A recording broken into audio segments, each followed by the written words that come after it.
இருப்பாங்க. கண்காணாம எங்கேயாவது போய் கொஞ்ச நேரம் ஃப்ரீயா இருந்தா நான் கொஞ்சம் ரிலாக்ஸா இருக்கணும். பிரதமர் போய் காப்பி குடிக்க முடியுமா, ஒரு ஹோட்டலில் போய் சாப்பிட முடியுமா, எல்லாரும் உடனே கூட்டமா கூட்டிட்டுருவாங்க. அப்ப பிரதமருக்கு அந்த தனிமைங்கிறது இல்லாம போயிடும். முதலமைச்சருக்கு அதே தான். அவர் போய் எங்கேயாவது தனியா உட்காந்து ஒரு இடத்துல போய் உட்காந்து பார்த்தா உடனே எல்லாரும் வந்து உட்காந்துருவாங்க, நான் உங்களை பார்க்க வந்தேன் அப்படின்னு. அது மாதிரி யாருடைய தொடர்பும் இல்லாமல் தனிமையா இருக்கணும் அப்படின்னு சிவபெருமான் நினைச்சாரா. அம்பாளுக்கே தெரியாதான் இப்படி ஒரு ஊர் இருக்குன்னு. அம்பாளுக்கே தெரியாம, ஆத்மநாயகிக்கே தெரியாம இங்க வந்து உட்கார்ந்துருக்காரா பரமேஸ்வரன். அம்பிகைக்கே தெரியாமல் இந்த ஊர்ல வந்து விநாயகர், முருகப்பெருமான், நந்திதேவர், ஆத்மநாயகி யாருக்குமே தெரியாம தனியா உட்கார்ந்து இந்த மலையில உட்கார்ந்து சிவபெருமானே தரப்பட்டார். கிடைக்குமா? அதனால அம்பிகைக்கே தெரியாதனால இந்த ஊருக்கு அந்தரங்க தலம் அப்படின்னு.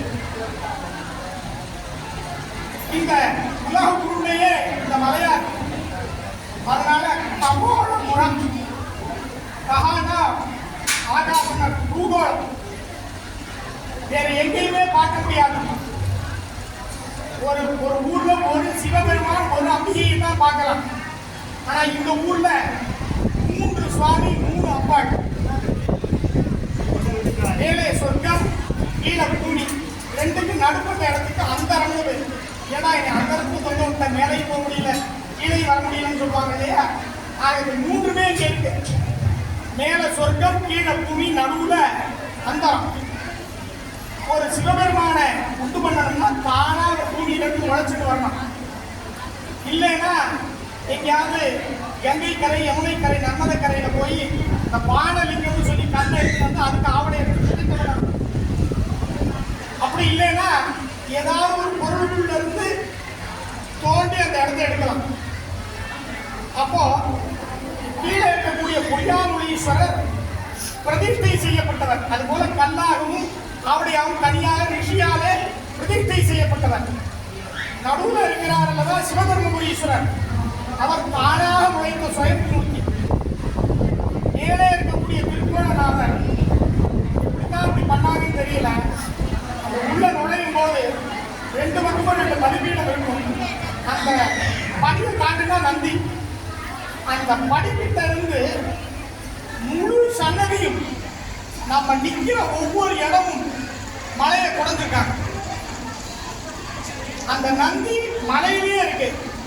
நந்தியை விட்டுட்டு தேவையில்லாத பாகங்களை பூரா சுரண்டி எடுத்துருக்காங்க. நம்ம நந்தி கிட்ட போய் நிக்கிறோம்னா அது அந்த இடத்துல மலை, அந்த மலையை பூரா சுரண்டி எடுத்திருக்காங்க. மூலஸ்தானத்துக்குள்ள ஃபுல்லா முழுமையா நான் ஒருத்தர் பிரதட்சிணம் பண்ற அளவுக்கு அந்த ஆவடையை சுற்றி நடக்கக்கூடிய இடம் பூரா சுரண்டி எடுத்திருக்காங்க. வானத்தை சுற்றி சுரண்டி எடுத்திருக்காங்க. அப்படி முழு சிவலிங்கமும் மலைதான். லிங்கத்தை உண்டு பண்ணுவதற்கு இந்த பகுதி தேவையில்லாத பகுதியை பூரா சுரண்டி எப்படி வெட்டி எடுத்தாங்க, எந்த காலத்துல இவ்வளவு உயரத்துல எப்படி போய் என்ன நடந்ததுன்னு தெரியும். அப்படி 3 சிவபெருமான், ஆத்மநாயகி, திருக்கோணநாதன், சிவகாமி, சிவதர்மபுரீஸ்வரர், மரகதவல்லி, சத்யவாகீஸ்வரர், பொய்யாமொழீஸ்வரர் 3 சுவாமி 3 அம்மாள். யாருமே எந்த ஊர்காரனுக்கும் கிடைக்காது. இந்த ஊர்காரர்கள் இந்த இடத்தினுடைய மகிமையை சொல்லும் பொழுது வேறு எங்கேயாவது போக வேண்டியவன், உதாரணத்துக்கு திருப்பத்தூர்ல இருந்து கண்டவராயப்பட்டியில இருந்து ராஞ்சியத்துக்கோ புதுக்கோட்டைக்கோ வேற வழியா போகணும்னு நினைச்சான். இந்த வழியா போகணும்னு நினைக்கல. அவனுக்கு இந்த ஊரை பத்தியே தெரியாது. யாரோ ஆத்தனப்பட்டி வழியா போய் அந்த பக்கம் கீர்ணிப்பட்டி, ஆவணிப்பட்டி வழியா போயிடலாம். வேற பாதை ஏதாவது இருந்தா போய்க்கலாம். ஞாபகம் இல்லாமல் இந்த பக்கம் பாதை இருக்குன்னு தெரியாமல், திருக்கோலக்குடிங்கிற ஒரு ஊர் இருக்குன்னு தெரியாமல் இந்த பாதை வழியாக அவன் இந்த ஊருக்குள்ள பிரவேசிச்சுட்டானால் 66 கோடி தீர்த்தங்கள்ல குளிச்ச பலனை இந்த ஊர் தருது. இந்த பலனை கண்டிப்பா 66 கோடி தீர்த்தங்கள்ல குளித்த பலனை இந்த திருக்கோலக்குடி தர்றது அப்படின்னு இந்த ஊர் நான் சொல்லல, இந்த ஊர் ஸ்தல புராணம் சொல்லுது. அவ்வளவு மகிமை, அவ்வளவு மகிமை. விநாயகப் பெருமான் வந்து பூஜை பண்றார், முருகப்பெருமான் வந்து பூஜை பண்றார், அகஸ்தியர் பூஜை பண்றார், புலஸ்திய ரிஷி பூஜை பண்றார், சப்த கன்னிகைகள் பூஜை பண்றாங்க. இவ்வளவு பேர் பூஜை பண்ணிருக்கா. பைரவர் பூஜை பண்றார், சூரியன் பூஜை பண்றான். அத்தனை பேரும் பூஜை பண்ணக்கூடிய சிவபெருமான் இந்த சிவதர்மபுரீஸ்வரரும் திருக்கோலநாதரும். விநாயகர் வந்து பூஜை பண்ற சரித்திரத்தை படிச்சா உனக்குத்தான் முதல் பூஜை அப்படின்னு சாமி வரம் கொடுக்கிறார். நீங்க வரம் கொடுத்துட்டீங்க, எனக்கு யார் முதல் பூஜை பண்ணுவா? எடுத்த உடனே உனக்கே முதல் பூஜை பண்ணணுங்கிறத நீ நான் வரமா கொடுத்தேன். ஆனா நீ இல்லாத தீர்க்கமா வாங்கிக்கணும். அப்ப நான் என்ன பண்ணேன்னா என்னை நோக்கி தவம் செய்ய அப்படிங்கிறார். யாரு? சிவபெருமான். எங்க போய் நான் தவம் பண்றதுன்னு கேட்கிறார் விநாயகர். இந்த திருக்கோணபுரத்தை அந்தரங்க ஸ்தலம்னு நான் உங்களை தனியா வச்சிருக்கேன், யாருக்கும் தெரியாம நீ அங்க போய் பூஜை பண்ணுங்கிறார். விநாயகர் பெருமான் தான் முதல்ல வர கைலாசத்தை விட்டு இங்க வர. அவர் வரும் பொழுது இந்த ஊரை பத்தி என்ன சொல்றாருன்னா, மலைகள் எல்லாம் சித்தர்கள், இங்க இருக்கிற செடி கொடிகள் எல்லாம் வந்து ஒவ்வொரு இலை, பூ, காய், கனி எல்லாமே தேவதைகள். 33 கோடி தேவதைகள் இங்க உள்ள செடி கொடிகள் எல்லாம் நடந்திருக்காங்க. கிளிகள் எல்லாம் கந்தர்வர்களா, பாறைகள் எல்லாம் ரிஷிகளா. தன்னுடைய பூத கணங்களோட வாத்திய கோஷங்களோட விநாயகர் பெருமான் வந்து இந்த சிவதர்மபுரீஸ்வரரை அமர்ந்து சிவாகமப்படி, சிவ ஆகமம் என்ன சொல்லுதோ அதுபடி பூஜை பண்ணுகிறார். அகப்பூசை புறப்பூசைன்னு சொல்லக்கூடிய உள்ளுக்குள்ள சிவபெருமான நெஞ்சுக்குள்ள பூஜை பண்ணிட்டா பண்ணா வெளியில பூஜை பண்ணணும்னு ஆகமம் சொல்லுது. அதன்படி யாகம் நடத்தி பூஜை பண்றார். எவ்வளவு காலம் பூஜை பண்ணியிருக்காரு தெரியுமா? நமக்கு 361 வருஷம். தேவர்களுக்கு நம்மளுடைய 360 வருஷம், தேவர்களுக்கு 1 வருஷம். நம்முடைய 360 வருஷம், தேவர்களுக்கு 1 வருஷம்.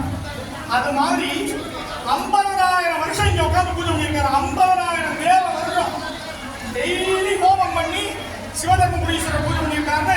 இந்த ஊர் கல்புராணங்கள் அப்படி பூஜை பண்ணாதனால சிவபெருமான் ரிஷபவாகன காட்சியோட கல்பாரோட வந்து அனுகிரகம் பண்ணி வேண்டிய வரத்தை கொடுக்கிறேன், உனக்கு தான் இனிமே முதல் பூஜை அப்படின்னு அந்த வரத்தை இந்த ஊர்ல தான் கொடுக்குறேன். அந்த வரத்தை இந்த ஊர்ல கொடுக்குறேன். இனிமே உன்னை பூஜை பண்ணாம யார் எந்த காரியம் கிடைக்கணும் நடக்காது. உன்னை முதல் பூஜை பண்ணாதான் எல்லாரும் சுபிட்சமாக இருப்பாங்க. அந்த மரத்தையே இந்த விநாயகர் பண்ணாதான் மலமூர்த்தி விநாயகர் அவ்வளவு வச்சிருக்க. பிரம்மாவுக்கு நீங்க வேதத்தை ஓதுறீங்க, படைக்கிறீங்க, பிரணவத்திற்கு ஓங்காரத்திற்கு அர்த்தம் தெரியுமான்னு கேட்கிற பிரம்மா தெரியாதுன்னு சொன்னோம்னா கொட்டி ஜெயில போட்டுற. அப்போ சிவபெருமான் பிரம்மாவை கொட்டினியே உனக்கு தெரியுமா அப்படின்னு முருகப்பெருமான கேட்கிற. முருகப்பெருமான் எனக்கு தெரியுங்கிற. அப்படின்னா இப்படிலாம் சொல்ல முடியாது. தெரிந்ததை மறுபடியும் தெரிய கேட்டாலும், மறந்து போய் திரும்ப கேட்டாலும், சொல்றவன் குரு, கேட்கிறவன் சிஷ்யன். நீங்க சிஷ்யனா இருங்க, நான் குருவா இருந்து உபதேசம் பண்றேங்கிறார் முருகப்பெருமான்.